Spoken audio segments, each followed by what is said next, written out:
Bonjour à tous et bienvenue dans ce nouveau cours proposé par Azimut.me qui a pour thème le développement personnel. Le principe du développement personnel est de faire un travail sur soi afin de déterminer et de comprendre son comportement et son mode de fonctionnement. Il existe différentes approches théoriques telles que la pensée positive. C'est un courant très populaire qui consiste à tirer le positif d'une situation négative grâce à l'autosuggestion.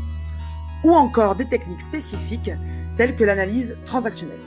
Celle-ci est une approche relative à notre personnalité et à notre mode de communication. Le fondateur de l'analyse transactionnelle, Eric Berne, distingue 3 états du moi. Le parent, la conscience morale, l'enfant, qui est plus affectif, et l'adulte, qui lui a une attitude neutre et rationnelle.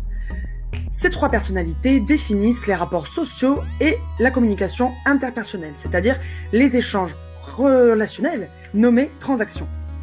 Aujourd'hui, nous allons vous guider dans vos premiers pas de l'analyse de soi en abordant 4 thèmes. Tout d'abord, la relation à soi, puis nous allons aborder la relation à notre vécu, pour passer par la relation aux autres et enfin trouver ses propres valeurs. Dans cette première étape, tout est un travail d'objectivité et d'analyse qui implique une prise de conscience de ses forces et de ses faiblesses et de ce qui nous est une source de satisfaction ou un puits de frustration.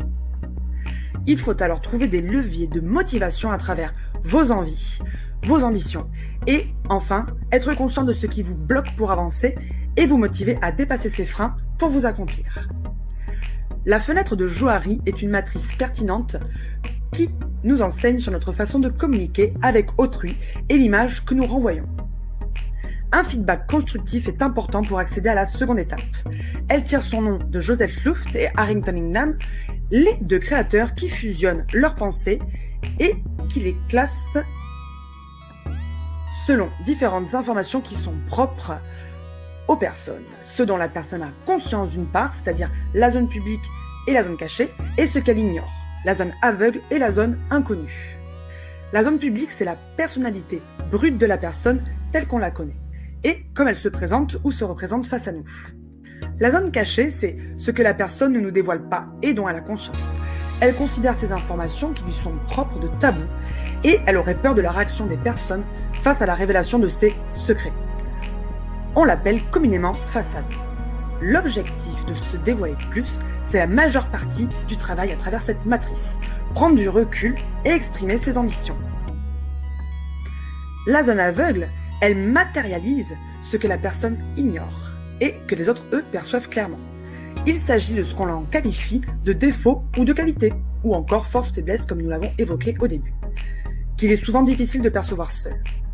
Demandez au public un feedback pertinent et constructif pour mettre à profit vos qualités et améliorer vos défauts peut être très intéressant. Enfin, la zone inconnue, comme son nom l'indique, est inconnue de tous. Sortir de sa zone de confort et se lancer de nouveaux défis dans la vie permet d'être confronté à des situations nouvelles qui les font ressortir et nous permet de grandir. C'est le plus bel apprentissage de la vie. L'homme est par définition un être social. C'est aussi notre relation aux autres qui nous forge. Comme disait le psychologue américain Abraham Maslow, ce que l'on peut être, on doit l'être. Ce besoin s'appelle la réalisation de soi. La réalisation de soi passe par plusieurs étapes, notamment celle de l'appartenance à un groupe. Il a d'ailleurs créé la pyramide de Maslow qui reprend les 5 besoins universels. Le 3e n'étant autre que celui de l'appartenance. Nous avons grandi, écouté et communiqué avec des individus différents tout au long de notre vie.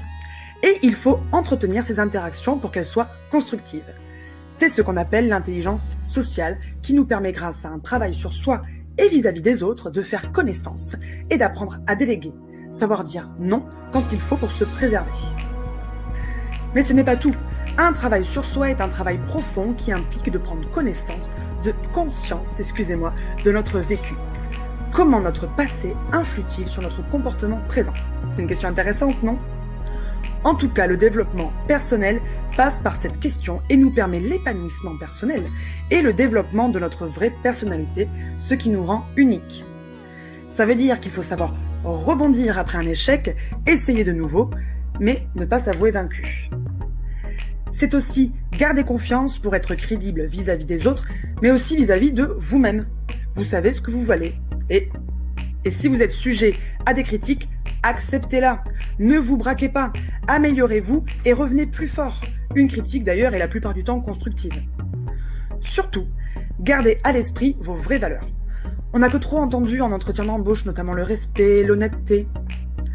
Alors oui, c'est moins facile que ça n'en a l'air, mais c'est la dernière étape pour atteindre son intelligence émotionnelle.